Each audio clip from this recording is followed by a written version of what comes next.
So people who follow markets are always trying to predict the bottom and sell at the top. With Muln Automotive, we might actually just be able to do that.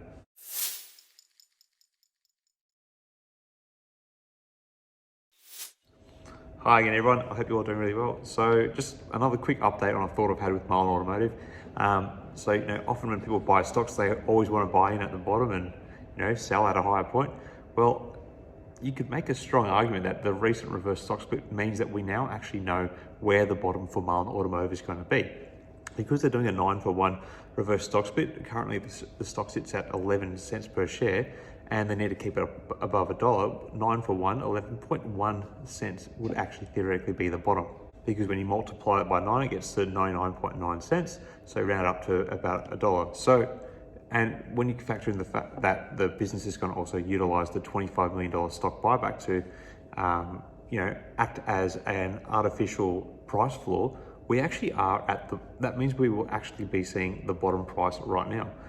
Now, we haven't actually had anything official go through the SEC saying that the reverse stock split is being enacted yet, but based on the maths and what the plan is from Marion Automotive's most recent PR, we can kind of assume that right now we are actually at the bottom price. And it was very interesting that during Tuesday's trade that the stock was kind of flat, but it found its way down to about that price point in the end based on market movements. So we kind of are at the bottom, and very rarely can you say you can predict the bottom for a stock, but right now you can predict the bottom for Marion Automotive. It's 11.1 cents pre-split, and it's going to be obviously $1 once the split takes place and they enact the $25 million stock buyback.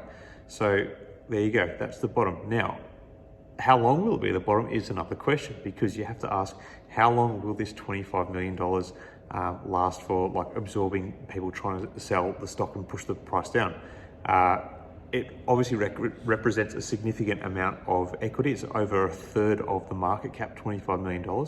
So there's actually that's a lot of cushion there that the company has to burn through before, we might see the stock flip below the $1 point, which is obviously what they want, because they need to try and regain NASDAQ compliance. Now, there's one other thought I wanted to share about this, and it's something that someone kind of hinted at in the comment before, and it just reminded me of something. So with the stock buyback, and this is where things could get a little bit murky. With the stock buyback, originally, Dave Mitchell sort of came out and said that they will use the money to buy back shares on market and possibly off market, depending on if opportunities present themselves.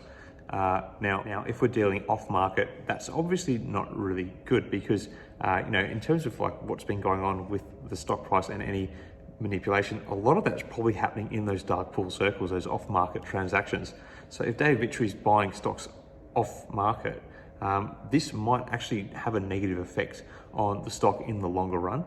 It would be much better, and obviously push the price of the stock more if the $25 million is committed to on-market buybacks. Just a thought anyway. I might be a bit wrong on this one, but yeah, just something I've been thinking about. Anyway, what do you guys think? Do you think that it's a good theory that right now the 11.1 cents per share or the post-split value of $1 per share is now actually going to be the price floor, and we can say it's comfortably going to be the bottom? And with upcoming manufacturing and generation of revenue, are we going to actually start seeing a bit of a turnaround? So we've got actually an opportunity to buy low and sell high with some sort of comfort. Do you prescribe to that narrative as well? Share your thoughts in the comments below. Love hearing from you guys. Till next time, everyone. Hopefully Mullen trades in our favor. Cheers.